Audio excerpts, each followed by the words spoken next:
The following is a Shaw TV Public Affairs presentation. Sonia Fursteneau and Adam Olsen, along with Green Party leader Andrew Weaver, have to very delicately thread the needle at all times in politics.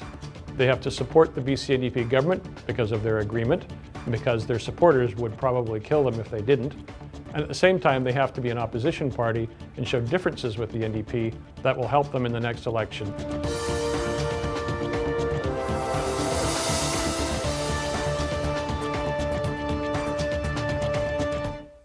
Good evening and welcome to Voice of BC, and we'll see how delicate and careful they are tonight. It is wonderful to have them both on the show. We are in uncharted territory in British Columbia politics, and tonight on the show we have 2/3 of the Green caucus on. Sonia Fursteneau, welcome to the show. So happy to be here. And Adam Olsen, good to have you here. It's great to be back, both in this seat and I used to be behind the cameras. Yeah, good. So tell me how it works.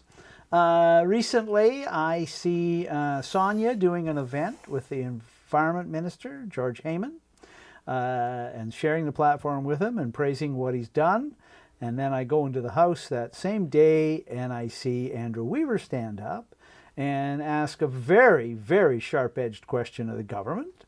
How do you folks work this? That was actually a great question about closing the Bear Trust loopholes. Yeah, no, and great question. Policy. And the great thing about that question, it offered a solution. Yes. You know, I think this is the thing that is important for people to realize is we are three individuals in the Green Party. We have our own voices. We have our own minds. We bring our own issues to the table and we work on those. And we work collaboratively and we work independently. And we're not, as you said, singing from a song sheet. We're doing the best work we can in the positions that we're in. We're yeah, a caucus, though. I mean, we are a caucus. We are independent people, but we work together, just as we're working together with government. I mean, what Sonia and the Minister of Environment were talking about today was incredibly important. Mm-hmm. Professional reliance is something that needs to be fixed. The question that Andrew raised in the Legislature needs to be addressed. What Mr. Thielman mentioned in the opening as we came in, rolled into the show tonight, was political. And there's always politics in this place. What we're talking about is public policy. Mm-hmm. And what Andrew was focused on today was public policy. And what Sonia was working with the minister, what I've been working with ministers on, is about public policy. Do you make sure this no surprises thing applies to each other as well? And the reason I'm asking is because, again, the other day, Weaver gave an interview to The Sun where he used the word sickening to describe the NDP's patronage appointments, which was stronger language than the Liberals had used. They just said hypocritical. So when he does something like that, do you know that's coming, or does he surprise you sometimes?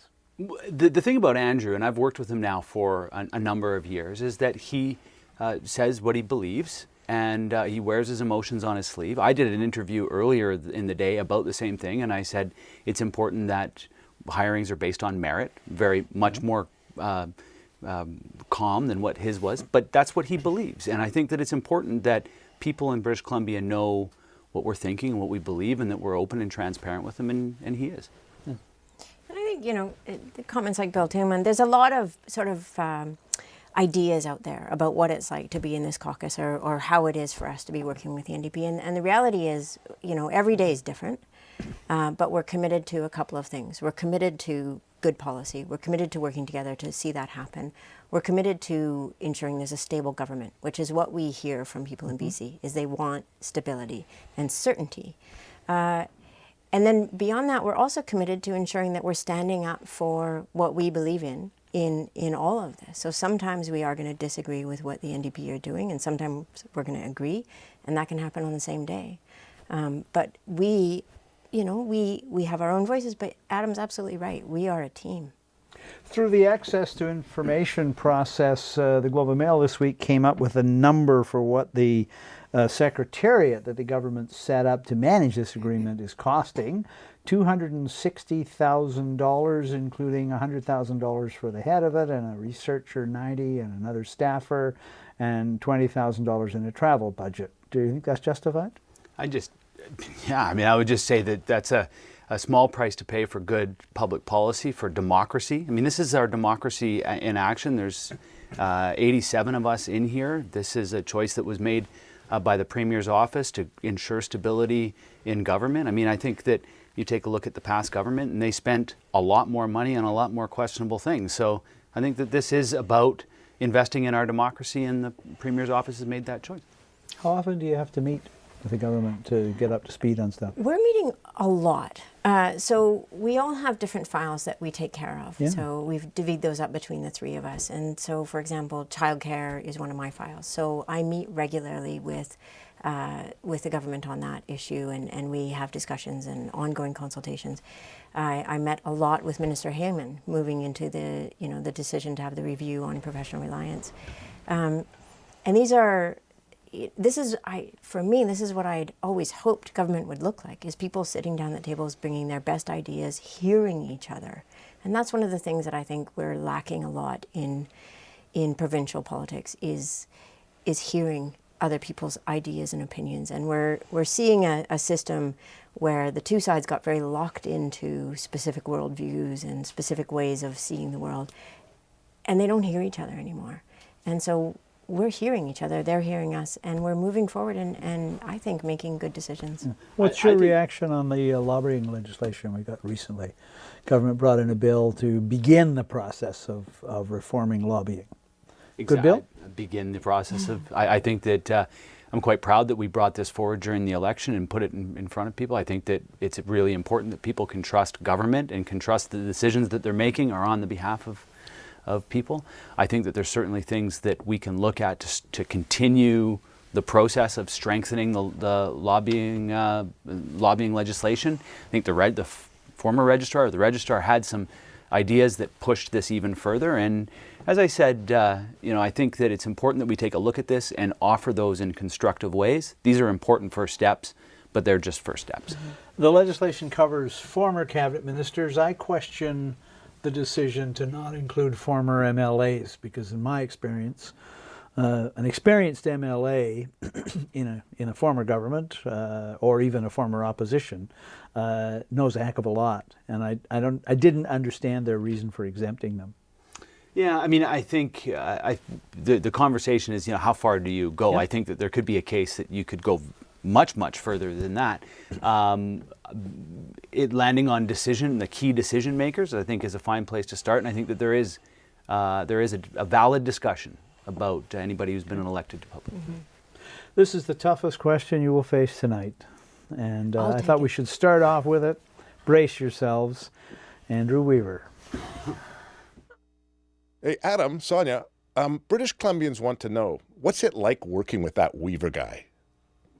Now, I'll tell you, speak your heart on this one. I promise it won't leave this room, what you say. Who's going to take it's fun. Andrew is never dull. There is never a dull moment. And I think that he expects a lot from himself. And he expects a lot from us, and as we do from each other. The amazing thing about what we've got down there, the 3 MLAs and this staff of 8 who are extraordinary. I mean, these are superheroes. Are you still in the basement? Yeah, we've moved down the hall into a bigger suite, so we all fit now, mostly. But this is the most dynamic group of people I've ever worked with, and it's fun. Every day is fun. It's exhausting. It's some days you want to pull your hair out. But I wouldn't change anything for the world. I'll add this to it. We expect a lot from Andrew as well, and in many respects, Andrew's the anti-politician in many respects. He comes from academia. Many of the skills that you polish and hone as a local government, locally elected person, Andrew didn't get that experience. He comes straight into provincial government, and we expect him as the leader of a political party. We expect a lot out of him too, and I think that he's performed very well. He did very well in the election. He's like a big brother to me in a lot of respects. We've spent a lot of time over the last 4 years together. We agree, we disagree, we have a good time. The one thing that I know about Andrew is that he's a very honest person, and when we're having those conversations, I put an incredible amount of trust into him, and that's because we've earned that relationship. Mm-hmm. Rich Coleman, the interim leader of the government, has, and this is a good question for any new member of the legislature. Here's Rich. You're new in the House. I mean, you're obviously going to have some interesting experiences and perceptions. What are your changes in perception, even from the day when you got elected in May to now? I know what it was like for me to go through a transition from being somebody that wasn't in public life to being somebody that got elected back in 1996, and the learning curve. How's your learning curve been? So you'd seen it from the public galleries and that, but you go in that place. What's it like? For me, it's the pace. You know, I think I knew that it was going to be a busy job. My family knew it was going to be a full life, and you know, we talked with Andrew about it, my wife and kids, and we had the conversation about it. It was like, it's the pace of day to day in the legislature is blistering, and you know, a series of weird things happen, or just put it this way: you get to the end of the day very quickly. And we're doing now in the House, started budget debate, line by line on ministries. So you got two houses going at the same time, and legislation, and you're going to have some committees eventually too. What surprised you the most about it? I'll second what Adam said. I mean, I think I'd been haunting the place myself for quite a while, and I'd been in local government, so I was used to some pretty high level of busyness in my life. To sort of walk in the door between 8 and 8:30 in the morning, and you don't stop once until the end of the day, is extraordinary. And every day is different. Every day brings this enormous amount of input and information, and you have to react.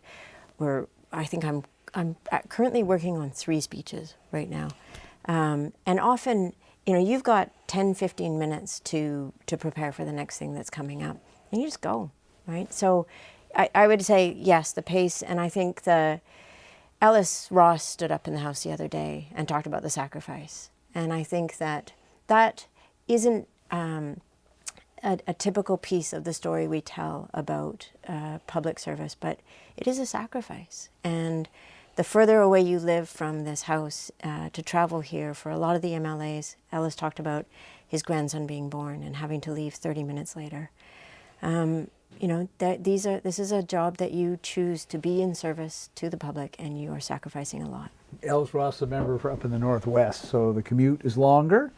Although, I don't know. I think they all spend a lot of time traveling back and forth to the buildings.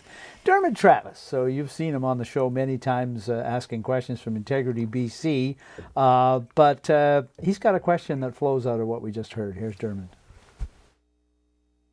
You see it on social media. I see it on social media all the time. The legislature only sits 60 days a year. It's a part-time job. Why are we paying them a full-time salary? Would you like to tell some of the people who've posted such comments to social media whether that's an accurate portrayal of your job?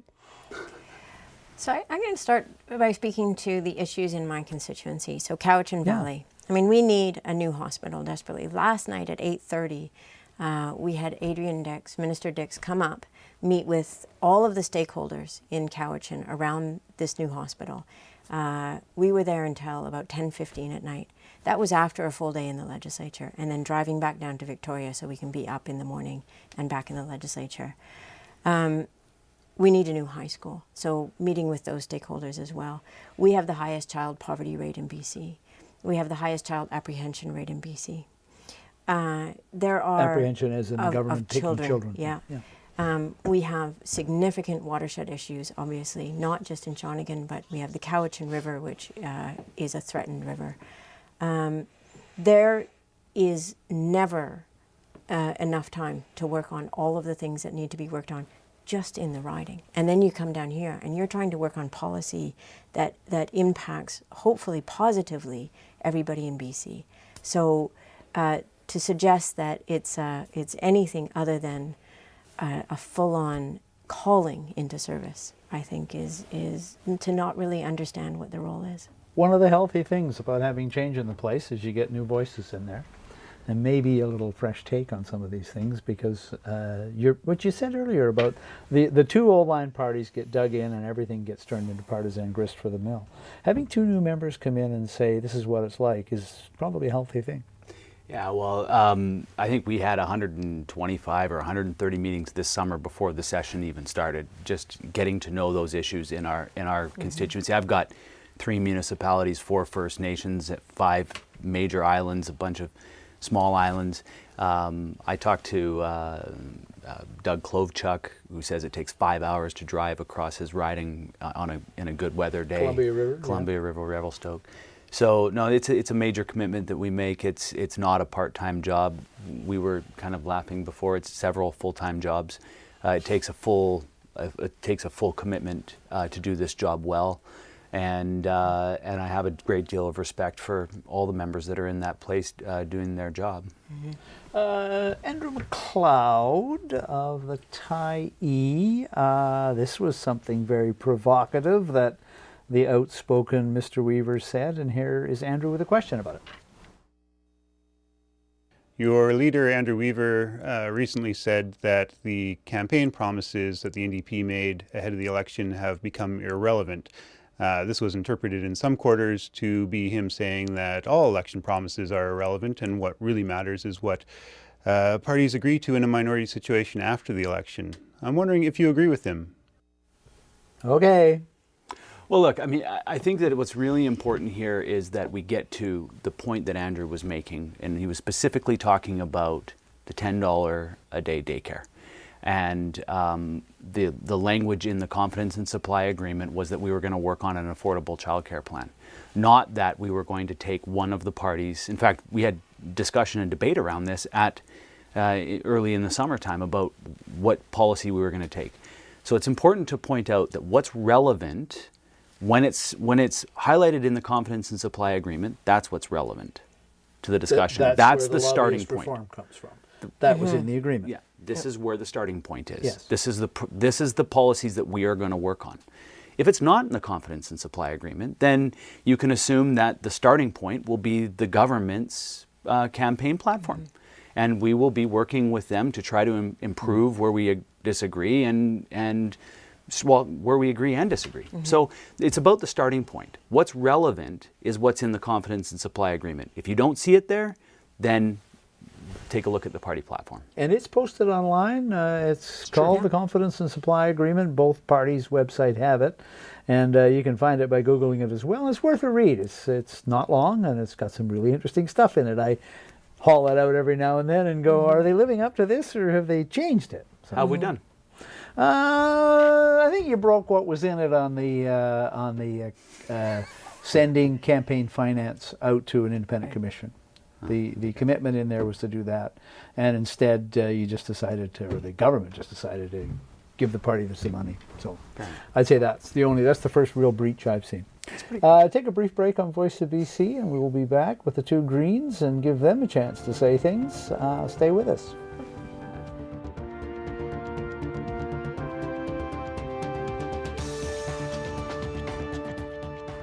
With the current situation in the BC Legislature, the Green MLAs are, for the first time, really in the spotlight.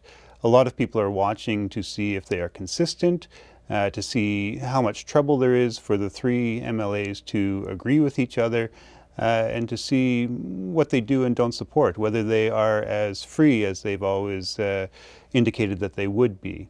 And I think for those of us in the media and the public, it's going to be very interesting to watch to see what they do.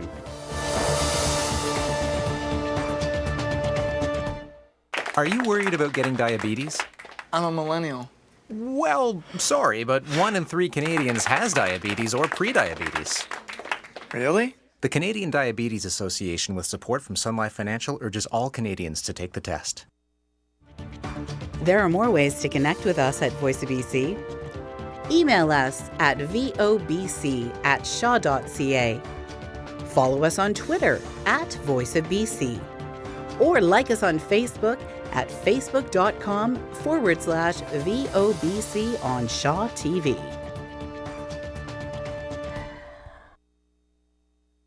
You are going to see negotiations on bills. I think we saw some changes in the budget, things that weren't in the budget because of those negotiations with the Greens, and that's going to be part of the new reality. Sonia, you didn't have a chance to speak on that last question. Go ahead. You know, I think there's a Justine was just mentioning it there. There's a very rapidly changing world out here.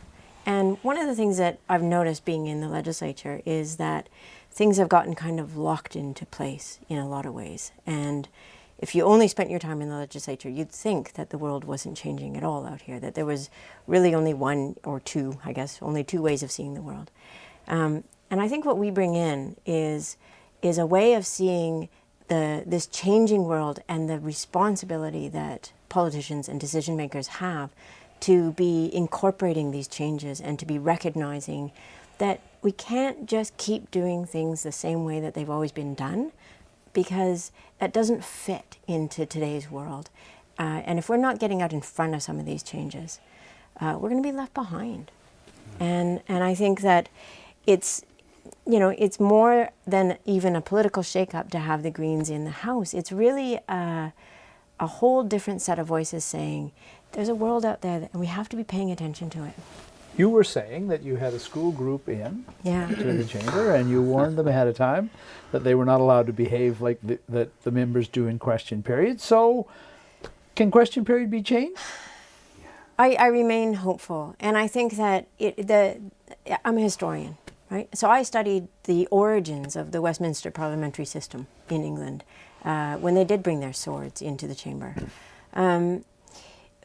We are in a world where we're going to really require of each other far more cooperation and far more goodwill. I mean, Adam stood up yesterday and gave a very moving speech about what had happened in Las Vegas and the shootings there, and that our need to really remember to root what we're doing in love. And I don't think you hear that very often in the legislature, but I think we do have to recognize that in this very challenging world with climate change, with a very rapidly changing economy, with automation coming at us, with the kinds of impacts that we're seeing, we have to reach our hands out across a lot more often and say, how are we going to face this together, instead of how do we knock each other down while we're trying to solve these problems. I think what I've heard a lot of, and you go back to a much earlier question, what I've heard a lot of is, oh, that's just question period, that's just the theater of question period.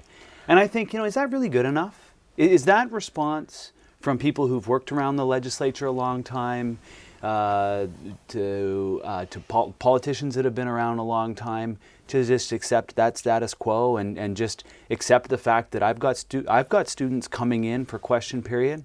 I would prefer that they wouldn't, frankly, and the come in afterwards and visit. And I would love to tour around. The fact of the matter is that the state that it's in right now, we're just weeks into this first session, is quite shocking to me. And in fact, embarrassing. And I will call it exactly like I see it. I am not happy with the state of question period. I'm not happy with the state of the questions. And I am not happy with the state of the answers. And I think British Columbians deserve better on both sides. Now, I'm asking questions, so they can judge me as well. But the fact is I think that we can elevate this to another level and really serve the people of this province. Mm-hmm. Jamie Lawson, Political Science Department at UVic, with a question about green values and green approaches. Here is Jamie. In the different jurisdictions where Greens have been elected to parliaments and congresses, it's not really been the Green tradition to favor really strong party discipline. But here you are, the first time the Greens have truly had a caucus in BC, and the pressure is on you, like perhaps no other party in recent history, to stick together, stick to your guns, and show a unified front. But there are three of you, and you were both elected alongside Mr. Weaver as people with your own base and your own reasons for being in office. What processes have you set up with Mr. Weaver to make sure there's conversation happening internally and that the diverse Green values get reflected in what the united front of the Green Party is in the legislature? On motions that aren't motions of confidence, will all three of you always vote the same way? I expect not. I expect we'll probably see times when we don't all vote together. But, you know, Jamie raises this question of how are you going to ensure the conversations. There's conversations all day, every day. We're constantly, I spend more time with these two men than I do with my own family at this point. And we are hashing things out all the time. And it's not a, you know, here's the party line, here's what's going to happen. It is, what are we doing here? What is our decision on this? Where do we stand on this? And that happens every day. And so, you know, maybe it's the benefit of being small but mighty, is that we can operate in this way where we are just engaged in constant conversations. I think we've really placed a very high value on the value of good governance. Mm-hmm. And good governance requires a lot of communication, just like any other relationships that we have. Between the three of us, there is a lot of communication, always communicating. And just as we've, the fundamental principle of the confidence and supply agreement is good faith and no surprises, we're pretty used to that because that's how we operate. I really do truly love my two colleagues. Mm-hmm. And if you come from that place, if you base your decisions around that place and you note that the most important value is stability in government for British Columbians and developing good public policy, then there will be an inherent commitment in getting to a resolution in which is not going to be, you know, there's no big battles. It's just a good debate. Ida Chong, this is the thing that I wondered how this unfolded. I think it's a little different than was in the agreement that they signed, but we'll let Ida ask the question and let them answer. Here's Ida. Sonia and Adam, election campaign financing reform. Premier John Horgan said that he had to bring in the transition payments to political parties because of a minority government. Your leader, Andrew Weaver, said this was not an issue. So who's telling the truth? So I've been having conversations with members of the government throughout the summer. I came in as the person who was leading on the file on our side of things, with a quite aggressive, when they said, what do you want to set the limit at? I said $100. It looks pretty good. So you got a bill that's going to ban union and corporate donations. That's correct. And then it's going to have a limit on individual donations. And you're saying $100. I said I came in very low, $100, because I knew we were going to have conversations and it was going to end up being higher. Okay. And so what's important for me is that we take the influence of big money out of politics. So in taking a look at throughout the summer, and the government took a look at it, and we had discussions about it, and countries all around the world, in fact, a good number of provinces have a public allowance or a public financing part of the bill. When you move to limit corporate and union donations, this is a piece that's there.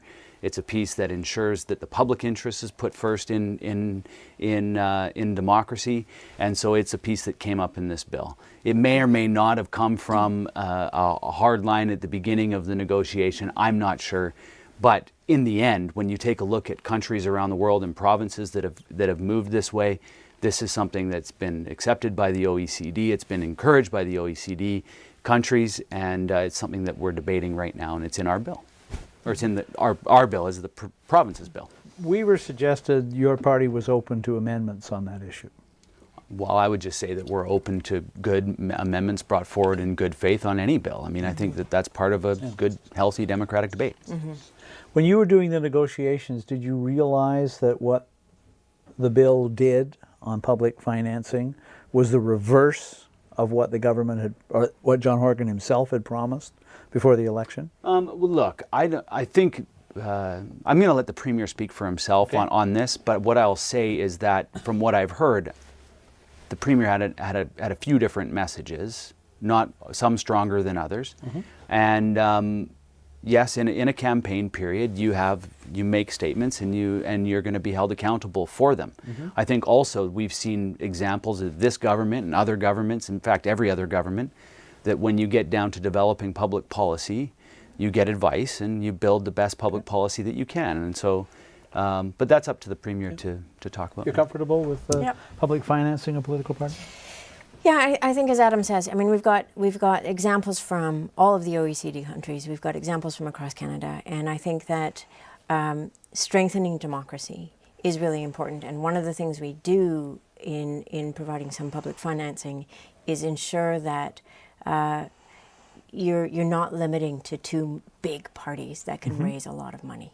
And that weakens democracy. You look at the U.S., this is where you go when you get the super PACs and the big money really cementing into politics. And we don't want to go there, you know? The Greens and the NDP and the Liberals will be able to draw on this money come January the 1st because it's based on how many votes you got in the last election. Doesn't that create a barrier to anybody who wants to go out and start a new party? They have no votes they can draw on. Say the Conservatives decide to come back. They can't get that money. So doesn't it create kind of a cordon around the three parties that are in the House and a little unfair to anybody else who wants to get into the system? But I think it opens it up so that people might be, I mean, in the last election we had very few Conservatives run, right? And part of the problem is that it's hard to get into the system the way it is. What it does is opens it up and says, if you run viable campaigns and good candidates across the province and you get the votes to the threshold, you will get financing for your party, and that will strengthen your capacity to be another voice, and we need as many voices as possible. I would say I started on this journey to the legislature looking at becoming an independent candidate. And I would say that, you know, if I take a look at this bill, this is one area, the independent candidates, that needs some work, frankly. And, you know, as I was working through this throughout the summer, because this is an important thing for me, that legislature, I said it in my speech to this bill, that this House is accessible to all British Columbians, that they feel and that they can go in as an independent and get elected and not just have to be, you know, like particularly strong, but can go in and get elected. When I looked at it, there's a number of things I think that need to be changed in order to really open it up so independents are at equal footing to those in parties. I'm happy where I'm at now, but I think that we've got some work, and it's a full basket of things that need to be fixed for them. Maureen Karagianis, former NDP MLA, asking about one of the things that didn't make it into the first budget, the budget update, and still being dealt with. Here's Maureen.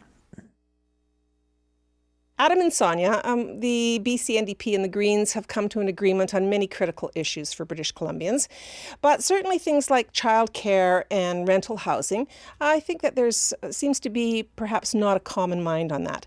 Would you like to tell us how you plan on reaching solutions with the BC NDP that are in the best interest of British Columbians and that work for both your party and their party?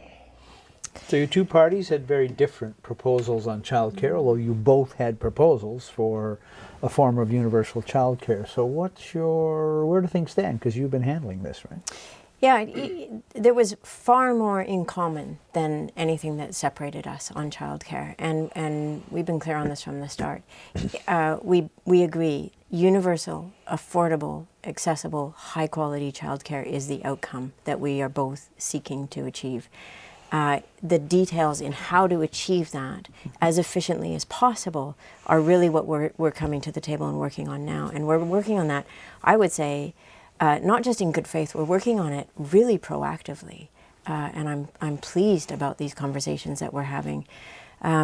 There's no disagreement here. And I think that one of the challenges was that the budget update was an update of the Liberal budget from the spring.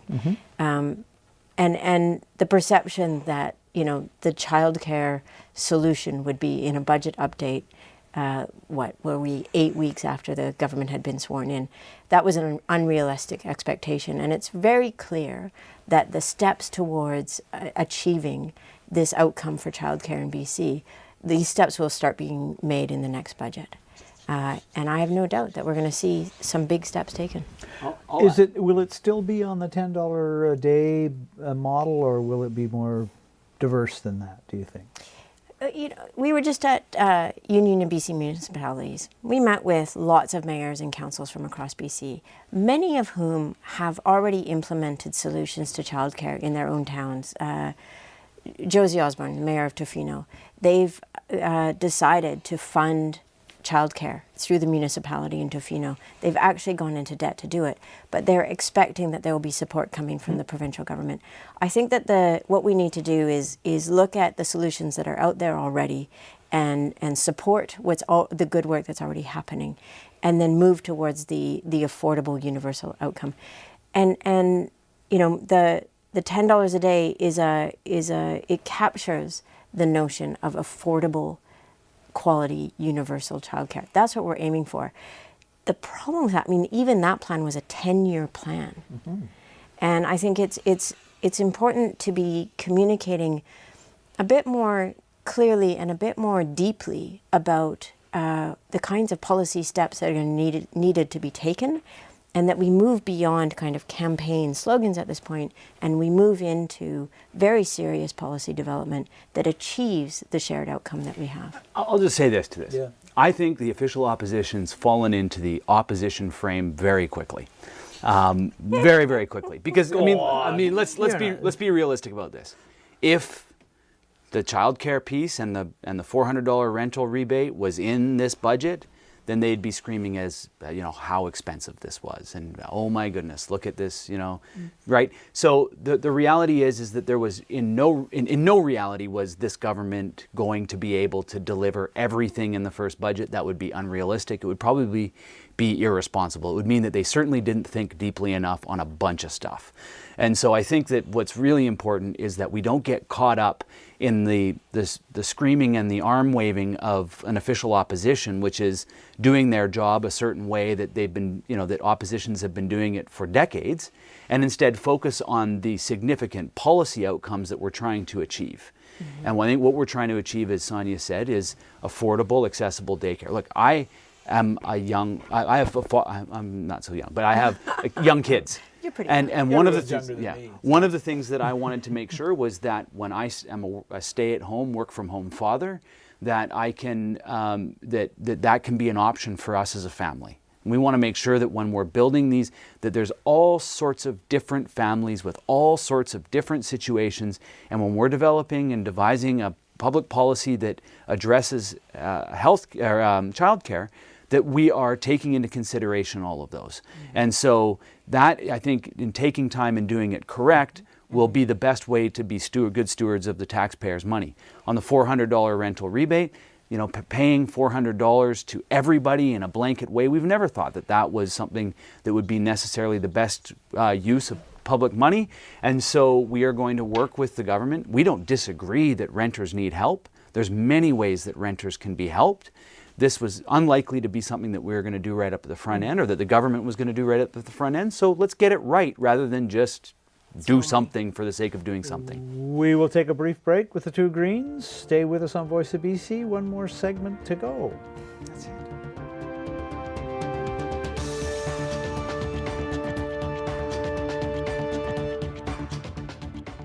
This summer, we saw the worst wildfire season in history with devastating impacts. Scientists say we can expect more frequent and more severe wildfires in the future if we let climate change get worse. We need to get past the divisive politics of jobs versus the environment, see that we're all in the same boat, and come together around solutions. To defend our communities from the harsh impacts, we need to keep oil and gas in the ground, improve our energy efficiency, and transition to renewable energy.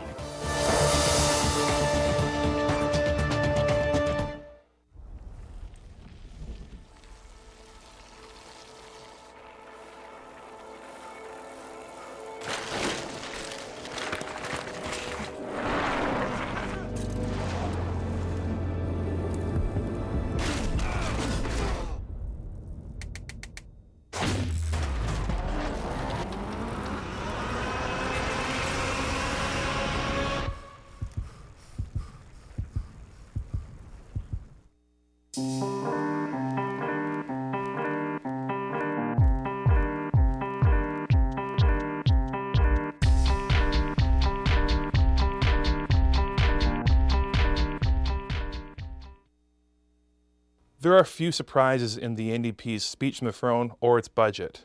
Premier John Horgan is using Christy Clark's budget, Stephen Harper's Lieutenant Governor, Gregor Robertson's right hand, and Andrew Weaver's MLAs to enact policy. And welcome back. And okay, let's go straight to the Thielman question. Here he is. Ms. Fursteneau, Mr. Olsen, I'm sure you're enjoying your time in the legislature already as the second and third Green MLAs. But it seems to me that the only likelihood of a significant expansion of Green Party caucus members is through proportional representation. And there's going to be a referendum next November. How difficult do you think it will be to pass? What do you think the odds are?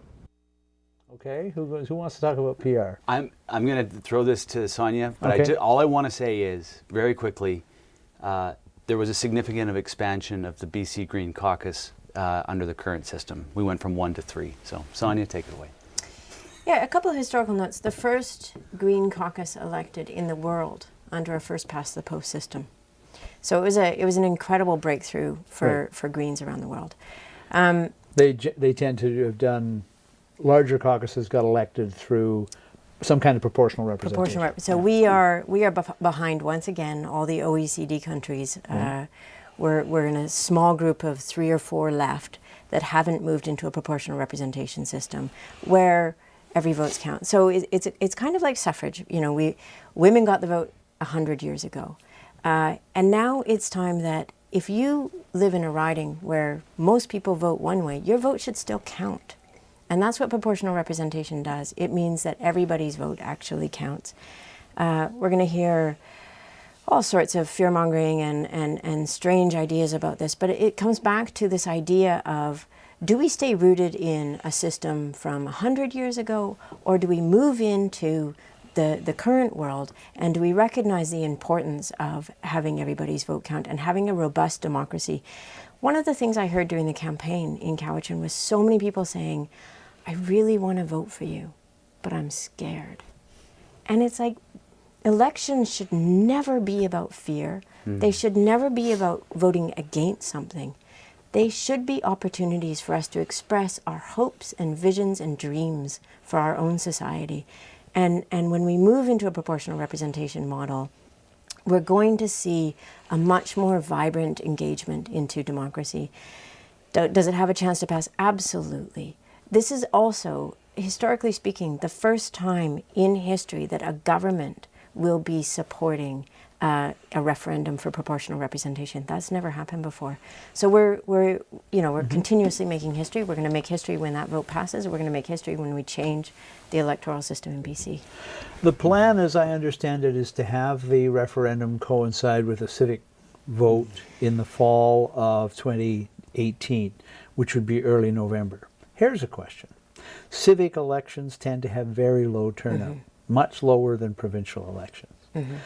If the turnout is at that low level in that for that referendum, does that not undermine the outcome and the validity of it, whatever it is, whether it's for or against? I think there's been some recognition, because we got input, both of the parties, about the concerns around hooking it right into the municipal election. Yeah. And so I think there's other options for ensuring that the vote happens in the fall, but not necessarily tied to the election. And then the outcome, really, it's a democracy. What's important is, if you want to have a say in that outcome, then vote. And we will ensure that voting will be as easy as possible. That's important in a democracy. And it's 50% plus 1. And then 50% plus 1. So if you choose not to participate in that, then you're not invested in the outcome. Okay, well, that's good.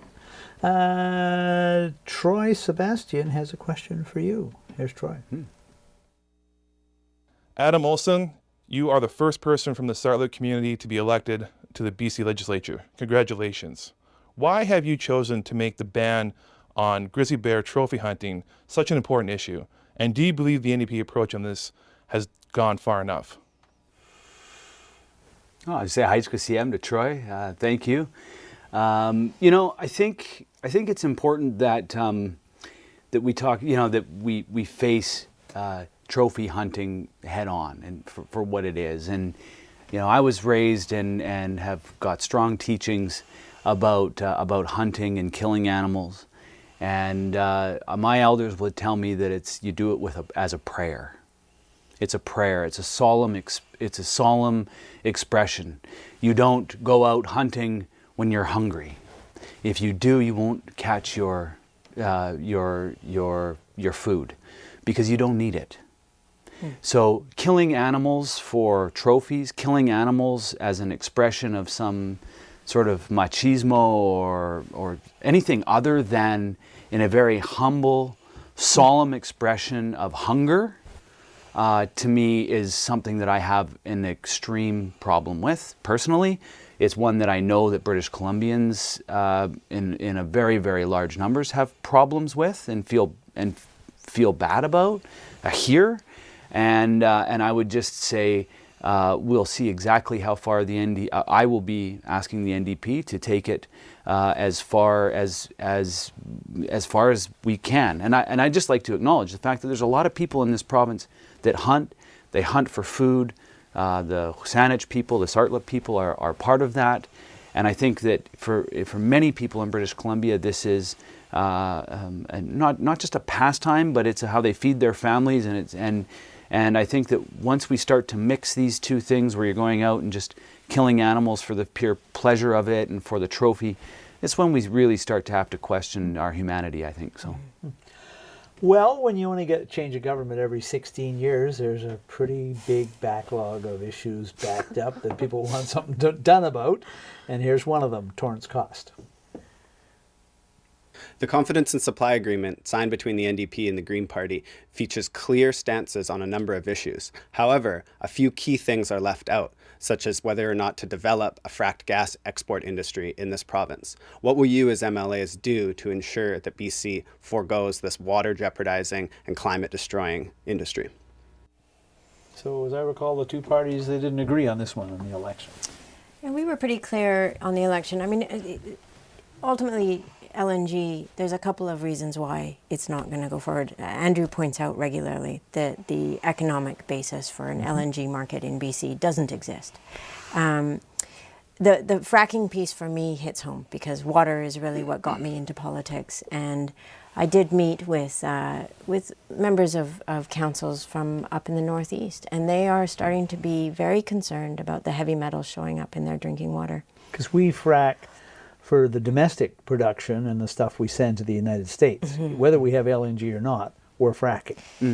Yeah, and I think we do. There are enough red flags and alarm bells around fracking to be. We've called for a moratorium on fracking as a Green Party, and I think that it's important to recognize that once you have a situation where your groundwater, your aquifers are contaminated, there's no undoing that. And we have to be very serious about water protection. So, you know, I agree with Torrance that we have to be looking at this through the lens of what do we owe future generations? Do we owe them, us going for this kind of very serious approach to extracting natural gas, or do we owe them clean water? And what does the government say when you suggest that to them? Well, if I may, I mean, what I would say is that the NDP were clear that there is a spot in their agenda for fracked gas and LNG, and they've suggested a scientific review. Sure, they're going to, but not a moratorium. No, right. And I think to Torrance's point about it not being in the confidence and supply agreement, I think that there's going to be a lot of people that will look at the confidence and supply agreement and say, hey, what about this issue or that issue or my issue or their issue? What I would say is that when you're building a relationship with a party, and one that you just got out of an election with, and we're pointing out the disagreements, that it's important that you found that relationship on agreement.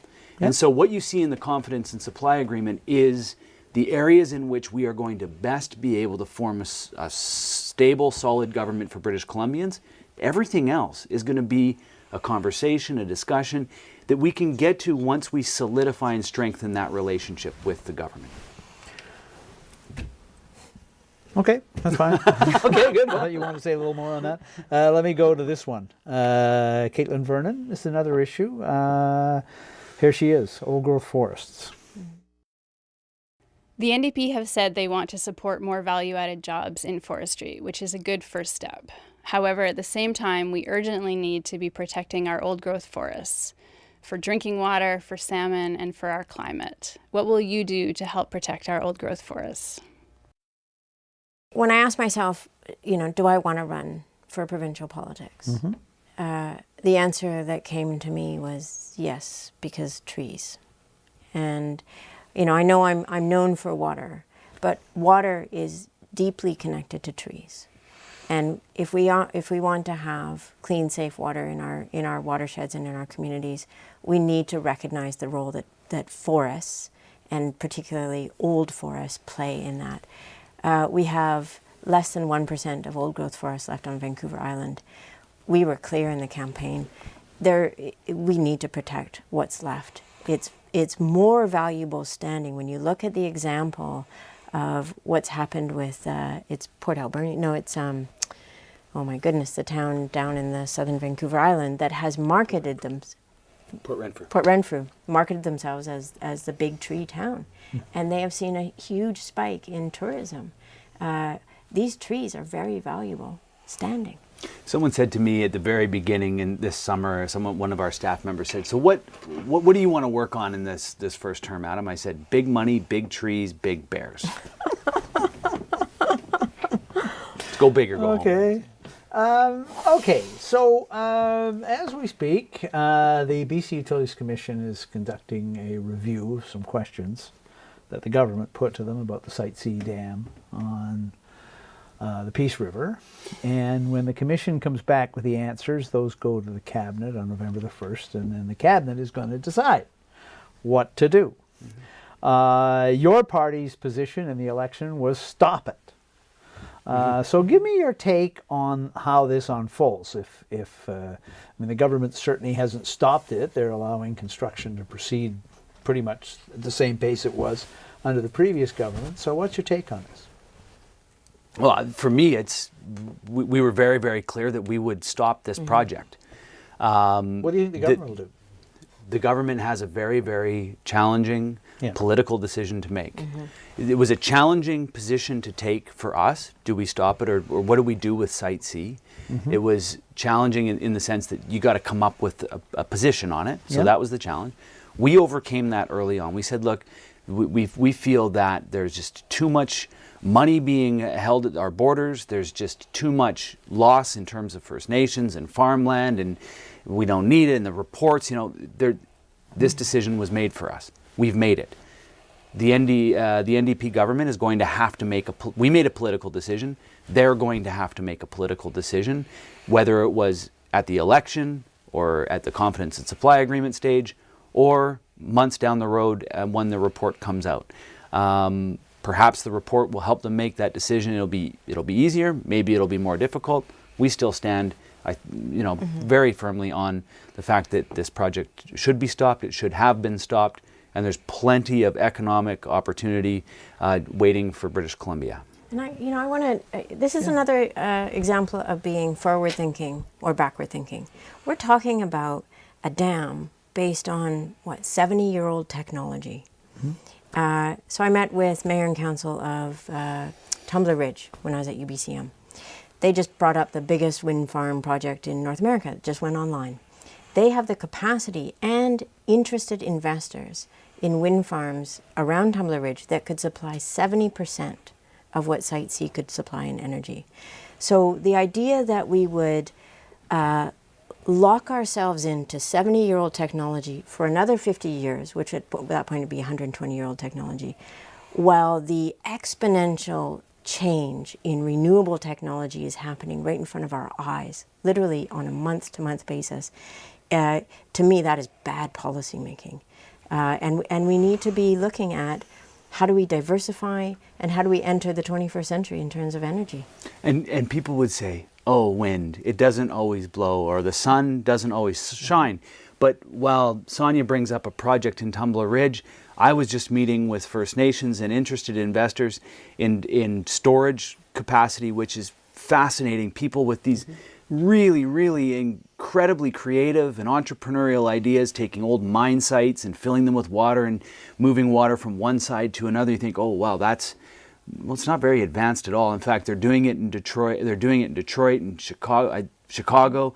Other cities are using this in order to balance out the load. So I think the fact is that if we decide to close our minds to this and say the wind doesn't always blow, then we are also closing our minds to the other fascinating and creative innovations that force people to really think outside the box. And you know, Site C's not forcing people to think outside the box. Well, we got time for one more, I think. Richard Truscott, small business, here he is. So the carbon tax looks like it's going to be going up quite a bit over the next few years, and that money, rather than being put back into the economy, is going to flow into the pockets of government. Can you talk about what that means for small business and how your party would propose to support small business through that very difficult transition when they're going to see their costs rise, we're going to see prices in the economy go up? What do you have planned to support small business during that time? So the tax has been frozen in British Columbia, I think, since 2012. Starting next April the 1st, it will go up $5 a metric ton every year. And I think that's about 2 cents a litre on gas. I think that's what that works out to. Anyway. So I was with a group called Citizens Climate Lobby, and we would go to federal government, both Canada and the US, and basically make the economic case for a price on carbon with a sort of fee and dividend model. And we're going to move back, not with the increase to the carbon tax here in BC, we're actually going to see an increase to the dividend going back into people's pockets. So there is going to be some that will be kept for the government, and as it was revealed, you know, this wasn't revenue neutral anyways, the way it was being handled under the Liberals. But a lot of this is going to go back into the pockets. The economists, so it'd be like a rebate to middle, low-income people. Yes, and so and that rebate's going to get bigger. Okay. So that's one thing. And so that helps offset. It puts money in people's pockets, it drives the innovation forward. We have to be very serious about the moral question we have in front of us about climate change. Not acting on climate change, not recognizing that polluting for free, filling our atmosphere up with CO2 gas as a part of a business expense that you don't have to pay for is an untenable situation going into the future. We have to put a price on that carbon because we're paying for it with every storm, with every forest fire, with every insurance claim that's happening all over the world. And if we're not serious about it, we are not being responsible to future generations. You're going to finish. The part that isn't going to people in a dividend, what should that money be used for? Well, I think that it should be used for investing in the technology and the innovation on the other side of it to support businesses to make these changes. I would say that the provincial government's dropped the small business tax from 2.5 to 2%, so that will help business. And to Mr. Truscott's point, I think we also need to take a look at staging that business tax, because I think it goes from 2% to 10 or 11 after you get over 500,000. So I think that there's work that can be done to support business going from small to medium to large homegrown businesses in this province. So there are things that we can do. But I'm going to completely agree with Sonia. No surprises here probably. There is no such thing as free pollution. It will cost us one way or another, and it's very important that we're serious and we commit and we are courageous in addressing the very real challenge of climate change. And that's not just us politicians or citizens, it's business owners, it's other interest groups, it's corporations, really doing everything that we can to take this problem that we have, this challenge that we have very seriously, and embrace the opportunity and innovation that comes from it. And the last time Andrew Weaver was on the show, I was teasing him about the fact that just outside the building here, his personal electric car plug-in, now it's actually available to everybody at the buildings, but we tease him that it's Andrew's spot at the moment. I don't know, do any other MLAs have electric cars Well, I have to say this. So Andrew drives his electric car. Yeah. Adam brings a bus, Okay. rides And a bus, and I ride my bike. On that note, we will thank the two Greens for being on the show. Thank you, Adam, and thank you very much, Sonia, for being on, and I really appreciate it.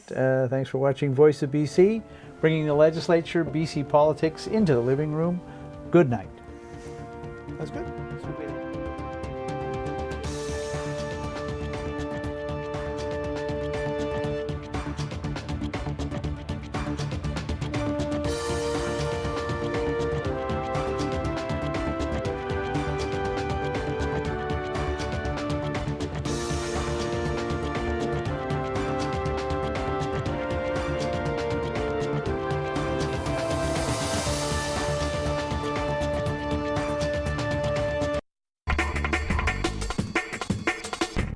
The following is a community access program. While this program does not necessarily reflect the views of Shaw or its employees, Shaw is proud to support local producers and share local voices, ideas, and opinions. To find out more about community access television, training, and volunteer opportunities, please visit Shaw.